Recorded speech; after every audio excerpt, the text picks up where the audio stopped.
After a great day in the mountains, there's nothing better than a good fresh beer.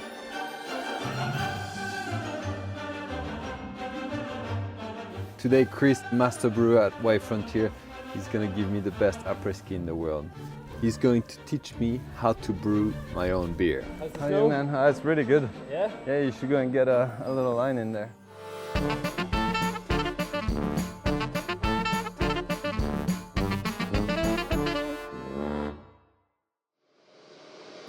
So step number 1 is milling the grain. Feels a bit like a scene of Breaking Bad, but it's a very important stage. Chris is going to go with the big boys toys, but for my part, I'm gonna have to go with a homebrew kit. Oh, all right. So you can work away here. How much should I put, sir? Yeah. And then you've got the drill. Okay.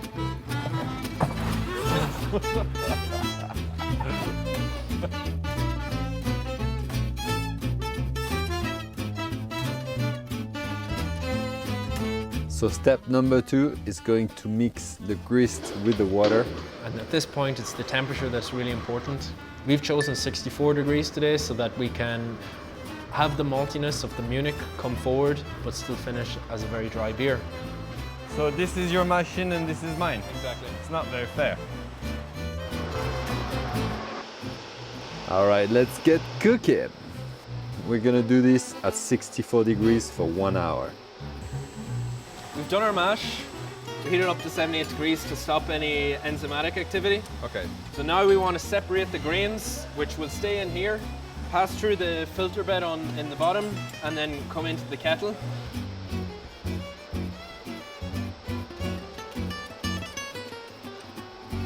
So this is the first runnings. This is the wort that we're producing. If you want to give it a shot, this is the highest density sugars that we'll have today. Oh my god, it's super sugary. Yeah, yeah. It's like a tea in a way. Exactly, yeah. It's a mix between cooking and chemistry, isn't it? A little bit, yeah. What's up? You need to be strong to be a brewer.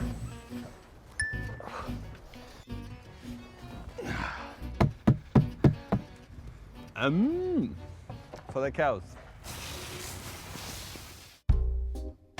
Step 4, the boil.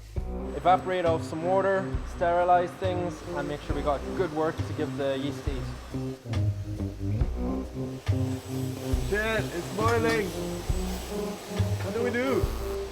Halfway through the process, I'm going to add my hops, and you could experiment with different timings to give it a different flavor. I'm now going to create a whirlpool which is going to separate all the solid particles.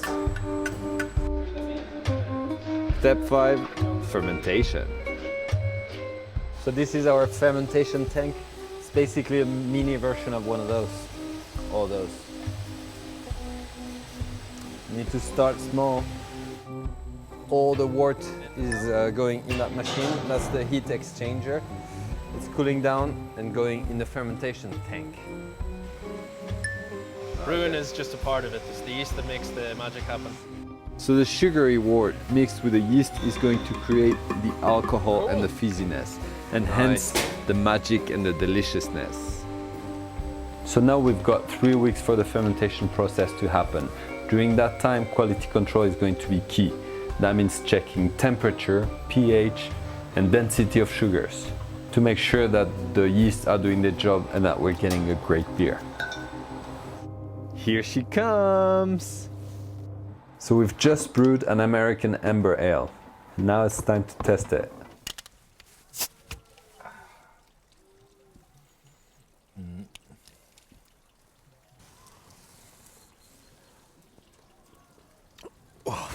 Oh,